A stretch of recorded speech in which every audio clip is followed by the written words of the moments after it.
Hello guys, welcome to another video of Inglês na Marra. Esse canal que te ensina inglês de forma prática, simples, divertida e por aí vai. Gente, hoje eu trouxe 8 frases que se vocês descobrirem os erros de cada uma delas, vocês não são mais no nível básico de inglês, vocês vão estar ali pelo menos no nível intermediário, beleza? So, let's hit the books! A primeira frase é bem simples, ela traz uma regrinha de advérbio de frequência, que seria I go always to the gym. Lembrando que essa frase está errada, tá, gente? Tem um errinho nela aí. E aí, qual que é o erro, gente? O erro tá no always. O always tem que vir antes do verbo principal da frase. Então o correto seria I always go to the gym. Beleza? Então é só fazer essa inversão entre o verbo e o advérbio. Segunda frase. Do you know what does she like? E aí, gente? Ó, aqui a gente está tratando de uma pergunta indireta. Na verdade, essa primeira frase, do you know, já seria a primeira pergunta, que seria a pergunta direta. E o restante, a gente segue em tese como se fosse uma afirmativa. Então a gente tem que tirar esse does. E aí a gente coloca, como está tratando de uma frase da terceira pessoa do singular, a gente coloca o S no verbo. Então ficaria, do you know what she likes?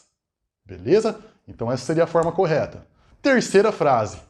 Marcus didn't play soccer yesterday.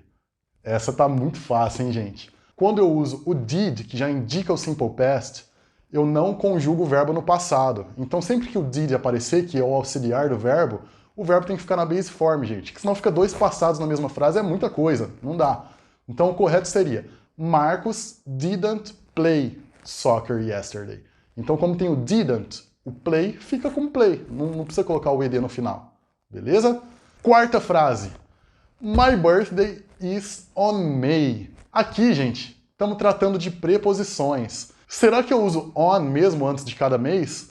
Não, gente. Quando eu vou me referir a mês ou ano, sozinho, sem ser uma data específica, eu uso in. Então o correto seria My birthday is in May. O on eu vou usar só quando for para data específica, beleza? Então, dia 10 de maio de 1933. Aí eu vou usar o on, quando eu especifiquei a data. Tranquilo, né? So, quinta frase. I can to play soccer. Lembrando, gente, que o can ele é um modal verb. Então eu uso ele para autorização, para possibilidade ou para habilidade. Então, no contexto do can, a gente não usa to depois dele. Tem que ser o can e logo em sequência o verbo na base form. Então o erro nessa frase é o to. A frase correta ficaria I can play soccer. Eu sei jogar futebol. Então é só tirar esse to, beleza? Não existe, gente, nenhuma hipótese can to. Tem que tirar ele. E antes da sexta frase, gente, não se esqueçam de deixar o like nesse vídeo, se inscrever no canal e ativar o sininho para receber a notificação dos vídeos novos, beleza? E também compartilha com a galera aí que você sabe que curte inglês. Então vamos lá. Sexta frase. What time did Marcus arrive to the restaurant? Que seria, que horas o Marcos chegou no restaurante? E aí, essa é um pouquinho mais complicadinha, hein? Qual que é o erro que tem nessa frase? Quando a gente fala que chegou em algum lugar, a gente não usa to, porque o to é como se fosse o nosso para. Então ele combina mais com o go. Por exemplo, go to the restaurant. Aqui eu tô falando que eu cheguei no restaurante. Então eu tenho que tirar esse to e a preposição correta seria at. Então a frase ficaria What time did Marcus arrive at the restaurant? Que seria no restaurante. Fechou? Sétima frase. Did you like it, the movie? E aí, qual que é o erro? É parecido com aquela frase que eu falei do auxiliar e que o verbo tem que ficar na base form. Como eu usei o did para perguntar, eu já estou identificando que a frase está no simple past.